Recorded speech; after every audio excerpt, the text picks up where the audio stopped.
саған келген аян мына ол бабалардың өсиетінде тұр деді ғой. Сайрамда 63 пайғамбарымыз жатыр деді. Мұхаммед пайғамбарымыздың жасының өзі 63-тен аспағаны сайрамдағы 63 пайғамбардан өсіп тұрған жоқ қой деді. Байланысып тұр деп. Қарағанды деген аталуы дұрыс емес. Жер ананың өзі наразы болып тұр. Өйткені Қарақанды деген атау бар екен, аталған екен. Ол әсері тиіп тұрған атаудан. Иә, дұрыс айтасыз. Өте кері әсері болып тұр. Жолдарымызға әулиелердің қолдаусыз біздер өмірді дұрыс түсіне алмайтын сияқтымын. Өйткені руханият ең үлкен күш. Біздер былай жүрсең дозаққа барасың, былай жүрсең жұмаққа барасың деп отырған жоқпыз ғой. Бірінші адам болып алуды ойлап отырмыз ғой. Бисмиллахир-рахманир-рахим. Замира ханым, саламатсыз ба? Иә, амансыздар ма, Болат мырза? Ал мына офисіңізге келгеніңіз құтты болсын. Иә, рахмет. Жаңарып қалған екен офисіңіз. Рахмет. Ал көрермен алдынан келіп отырсыз, көрермендермен бір амандасып жіберсеңіз. Армысыздар қазақ елі, менің тыңдаушыларым. Енді жол жүріп келдіңіз. Иә, біраз ел аралап, зияраттап, сол біздің жүрісіміз, сол біздің Алланың қалауы шығар. Біздің жолымыз сол грейдер жол ғой. Әулиені іздесең тау тасты арала деген бабалардың өсиетімен сол миссия дейміз ба, не дейміз, солай жүрген жолымыз ғой. Мен сұрағым, енді уақыт тығыз болып қалды ғой. Осы деген жаңағы 3 найза дедік па? Иә, дұрыс айтасыз. Осы туралы не болып жатыр? Жаппай енді халықтың назары бар екенін сезініп отыр мен, жаңа просмотр арқылы ғана, одан халық арасында ізденіп шығып жатыр, садақаларын азды көпті салып жатыр. Бір кісілер малын мен шалам деген жаңағы шығып қол ұшын беретін, көмектесетін кісілер шығып жатыр. Алланың қалауымен енді біздер оның күнін белгілеп отырмыз. Біз енді тылсым арқылы ғой енді бәрі аянымен. 9-ы, 10-ы, 11-і деген сол 3 күн. 9-ы күні қазан, 9-шы қазан айында. 9-ы күні Қазығұртта жаңағы боз қасқа жылқы малын шалып, қобызшылар қобызын тартып, сосын жаңағы оны адам алалап бөлмейміз ғой. Әр қазақтың келуге үлесін қосуға өзі біледі. Құшағымыз ашық, қазан айында қазан қайнатылып қойылсын деген аянымызды баяндетіп орындап алып шығу ғой. Мақсат, ниет осы да ғой.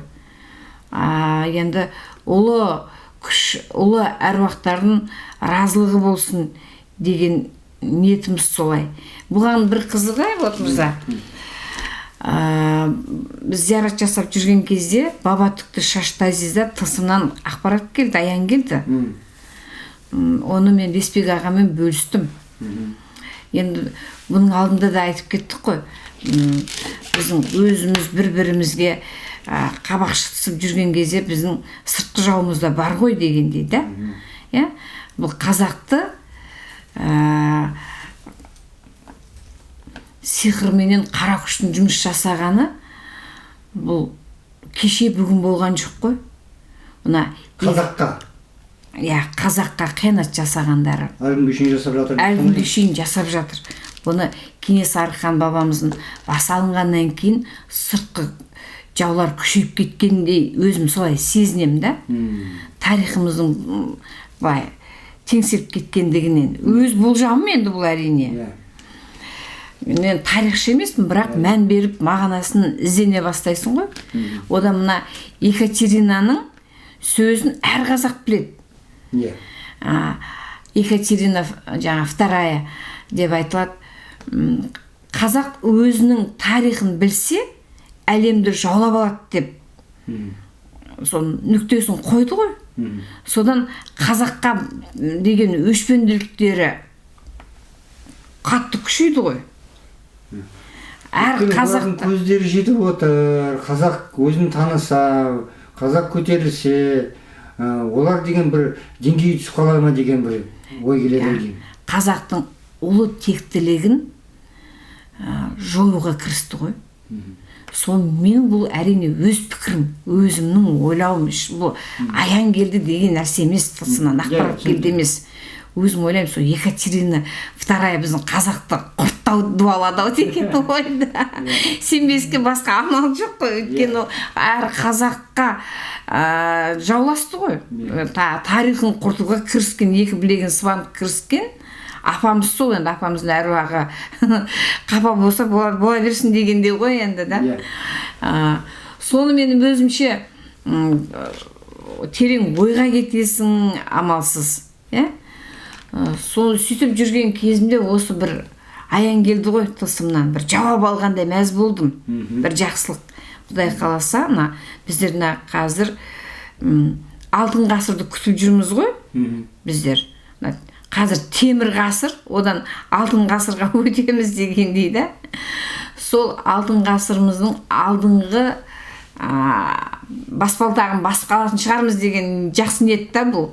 Үміт. Сонда Бабатүкті Шаштайзида келген аян, қара күштердің жасап жатқан амалдары 51%-ға көтеріліп тұр екен. Үстем болып тұр ғой. Үстем болып тұр. Біздің жасап жатқан амалдарымыз 49%-да олардықпен әлсіріп тұр екен. Бұл жерде амал менен жақсылық жасап жарысу керек болып тұр ғой. Амалдарымызды асыру. Ақпен қарадан тұрады, өмірдің де өзі, адамдың да өзі.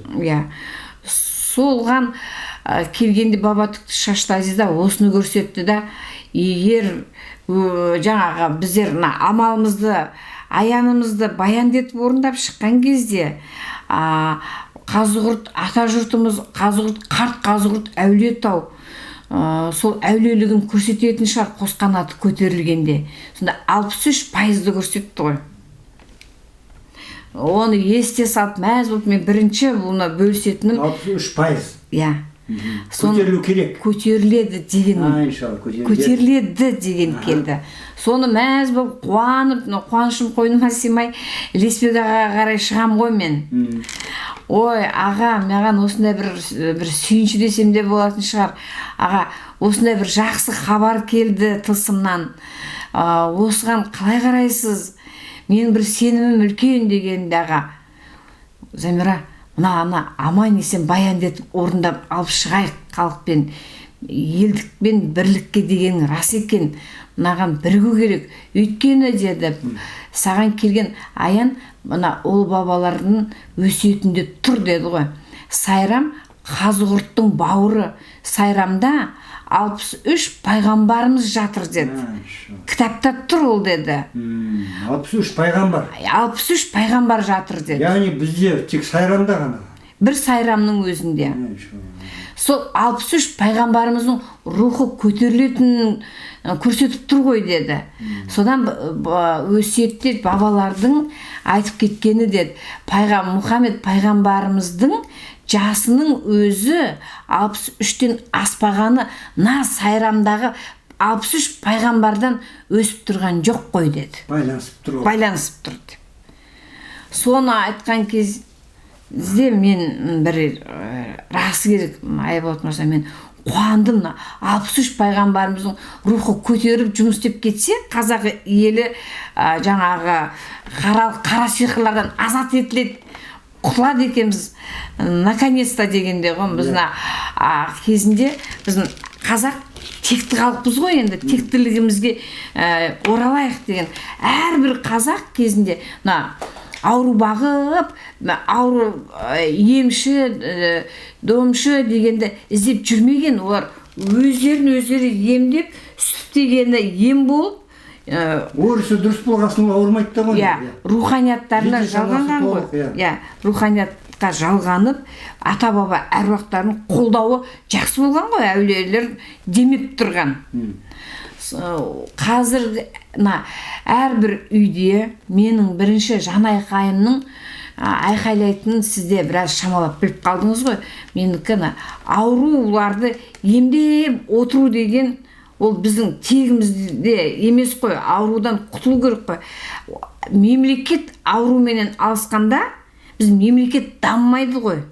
Әр отбасында бір үйде 2-3 науқас отырса, ауру бала отырса, ол үйде қандай береке, қандай жаңағы даму, аурудың аймағынан шамай жүреді ғой, өрістерде өспей. Береке кетеді ғой. Береке кетеді, жан тыныштығы кетеді. Осыны қалайда ауруды емдейтін жол емес, ауырмайтын жолды, ауруды бір жола құтылатын жолды ізденіп жүрген адаммын ғой енді. Сондай бір жақсы күндеріміз жақындап қалдық, Құдай қаласа деген сондай өзімде бір қуанышты хабарым бар. Елге айтып отқаным осы. Біздің қоятын ақтуымыз сол ол пайғамбарларымыздың жасағатын амалдарымыз пайғамбарларымыздың рухын көтереді екен. Осындай жақсы хабар бұл. Енді бұл жақсы хабардың жанында тағы бір еңсен түсіріп қоятын, ойландырып қоятын, онша дұрыс емес хабар да бар. Жоқ, енді ақ пен қара бірге жүреді ғой. Бұған көп ойландым мен. Бұған бақсымын деп шығып отырып, бұның саясатқа араласқаны немдаған дегенде ой келер кісілерге. Енді бұған отанын сүйетін, қазағын сүйетін, елім жерім деп жаңағы жанашитын жанашыр адамның айту керек деген өз міндетім деп айтайын деп отырмын да. Ол тылсымнан аян келгенге дейін мен миыма кіріп те шықпапты. Қарағанды деп айтамыз ғой, Қарағанды. Қарағанды. Қарағанды өңірі. Ғып қойған Қарағанды. Ғып қойған бізде Қарағанды дейміз. Мән бермеппін мен, Қарағандыда тұрған емеспін. Жай қонаққа барып келіп жүргеніміз болмаса. Сонда бұл жаңа сізге айтып жатыр қой, тынбай зиярат етіп жүрміз деп. Бұны қара қылды қақ жарған қара бура дейді. Біздер қара бура әулиеге барған кездегі бұл тылсымнан келген, біздер аян дейміз, бір кісілер ақпарат деп жатады. Тылсымнан келген жалпы аян қара burada. Қарағанды деген аталуы дұрыс емес. Жер ананың өзі наразы болып тұр. Өйткені қара қанды деген атау бар екен, аталған екен. Оны аталып тұр ғой негізі. Біз оны интернеттен іздедік, аталу қаланың қайдан шыққаны. Қара қанды деп бөлініп жазылып тұр ғой, қаны менен дысы. Ол жердің жаңағы біздерді қара сиқырмен жасағаннан әсерін үлкен бір қара күшті әкеп отырғызып қойғанын көрсетті. Кәдімгідей қазып қағылып. Ал жер ма? Жоқ, Карлак. Карлак сол жақта. Карлакты қарғыс қаншама ер азаматтар қан төгіп жаңағы қазір қалай десем екен, айыпсыз ни за что азап шекті ғой. Ол жақтен жан айқай кетті ғой. Қаншама жан айқай жатыр ана жерге барсаңыз, азапталған жандар. Сол Карлактың тұсында біріншіден көп көлік апаты болады екен. Мен сол өңірдің адамдармен қаралық көбейгесі негативлік көбейеді ол жерде. Адам шығыны көп екен. Қарағандыдан қанша шахтының астында мысалы қаншама адамдар қырылып кетіп жатыр, сол шахтының өзінен. Сол жер ана нетіп кетеді ау деймін, жаны қысылып кетеді ау деймін жер анамыз. Дұрыс қой, жер тірі екенін бізде түсінбейміз, оқымаймыз. Жер анаға әрқайсымыз қарыздарымыз ғой. Ана атаулының өзі керек емес болып тұр, қара қанды деген. Ол әсері тиіп тұр ғой атаудың. Дұрыс айтасыз. Өте кері әсері болып тұр. Оны Карлакқа бір қарамал шалып, хатым Құран түсіріліп, Құран түсірілсін деді ғой, енді хатым сол жерге жалпы сол жерде жатқандарға хатым Құран түсірілу керек деді. Одан 7 түрме бар деді ғой. 7 түрме деңіз, ой Алла деп та, іздестіріп сұраттырсақ, шынымен 7 түрме бар екен. Қарағандыда. Қарағандыда, Карлакпен қосқанда. солардың бәрінде адам шығыны, адам тәрбиелемейді екен ол жер. Өте қиын түрмелер екен. Барлығы бір ана түрмеде жұмыс істейтіндер бар ғой. Әкесінен бір мұраға қалғандай көзқараспен жұмыс істейді екен ғой. Ана жер жанашырлық, мейірім деген жоқ екен. Ол түгел деген қоғам ішінде де мейірімділік жоқ қой. Қарағандыда аян келген кезде мен мән бермеппін, соған көңіл де бөлмеппін. Қарағандыда қара бұлт түнеріп тұрады деді ғой. Дұрыс айтасыз. Осы жаңалықта біздер Қарағандыға барып келдік қой. Бір ай бұрын ба Қарқаралыға бардық, Шайтан музейге бардық, біраз жүріп қайттық. Сонда Қарағандыға кіріп келе жатқанда мен бірден сеземін. Қаралық энергетика және жөтеле бастайсың. Жаңа көмірдің иісінен ба екен білмеймін. Оны көбісі көмірмен ойлайды екен да. Ана не деп бөлінетін газдаршы. Ол одан емес деген, қаралықтың күші одан басым болып тұр екен. Сонымен қысым келеді да. Адамда. Бірден сездім мен, демала алмай қалдым. Сол Қарағандының аталуы өзгертілсе дұрыс болатыны келді ғой. Біздер хатым Құран түсіреміз. Қарақанды деген атау ол жерге лайық емес болып тұр. Ол орталық Қазақстан деп айтамыз ғой, Қарағанды. Ол Қарағанды сайын даланың арқасы екен. Бұл өзімше бұны Сарыарқа деп атаса әдемі екен ғой деген ой келді. Енді лайықты шығар Сарыарқа атауын алса деген да. Енді биліктегі отырған жанашыр ағаларымыз осы мен сөзімді тыңдап естісе, өздері бір жақсы ойды ойлап атауын қоя жатар. Бұл мен жеке өз пікірім ғой. Жаңағы сайын даланың арқасы болып тұрғандықтан. Енді мына саясатқа кірісу деп ойламаймын сіз айтып отырғаныңыз. Сіз өзіңіз пікіріңізді жеткізіп отырсыз. Аянымды, бабалардың әулие аралап жүре берген кезімізде, біз еріккенімізден жүрген жоқпыз ғой. Біздердің жұмысымыз руханияттың жұмысы. Руханиятқа көп кісілер жалғау. Бұл руханиятты тек біліммен кете берсең, ол адамнан толыққанды адам болмайды. Руханиятпен қосып бірге ұштастырған кезде ол адамның өмірі де дұрысталады, жағдайы да дұрысталады, ауырмайтын болады деген жолдарымызға әулиелердің қолдаусыз біздер өмірді дұрыс түсіне алмайтын сияқтымын. Өйткені руханият ең үлкен күш, ұлы күш. Гүлнара ханым, мен сізді түсініп отырмын. Енді аян дегенге біздер, мен оны артынан іздеттіремін ғой.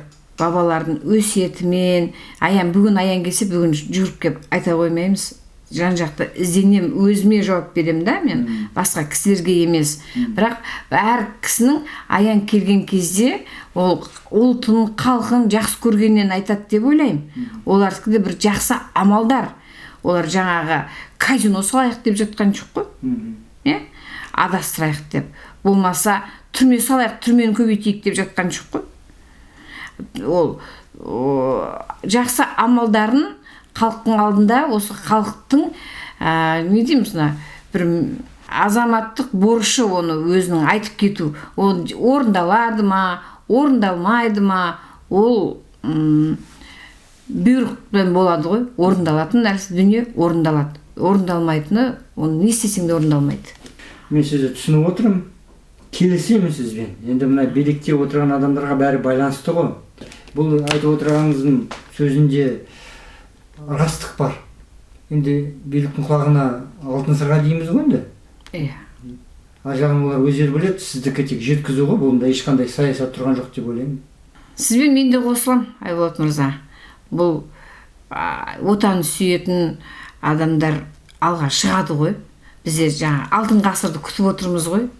Бәріміз өзіміздің ұлы халық екенімізді, елдің алды болып шығуымызға, еліміздің дамуына атсалысу ғой.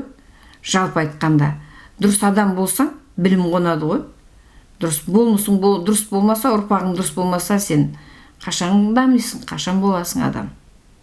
Жаңағы біздер былай жүрсең дозаққа барасың, былай жүрсең жұмаққа барасың деп отырған жоқпыз ғой. Бірінші адам болып алуды ойлап отырмыз ғой. Дұрыс. Бірінші адам болу және өзіміздің руханиятымызды түзеу ғой. Осы 14-ші қыркүйек күні Астанада билер кеңесінің құрылтайы өтеді. 17-сі күні Алматыда өтеді. 2 күн болып кетті билер. Мен енді екеуімен де қарым-қатынасым жақсы. Мына 14 күнде барам. Жалпы бірлікке келу керекпіз. Сол салада жұмыс істеп жатырмыз. Дұрыс. Сол енді біздіңкі 9-шы, 10-шы, 11-ші қазан айында қазан қайнатып ас беруге халықты шақырамыз. Келем деушілер сол келсін. 9 күні Қазортқа келген кезде ары қарай Қосқанаты Бағаналы Мансары әулиеде. Телефоныңызды жазып қояйын. Жақсы. Сізге хабарласады ғой. Жақсы, хабарлассын. Жақсы, осымен бүгінше енді сұхбатымызды аяқтай тұрайық. Жақсы. Амандық болсын. Рахмет. Амандықта кездесейік.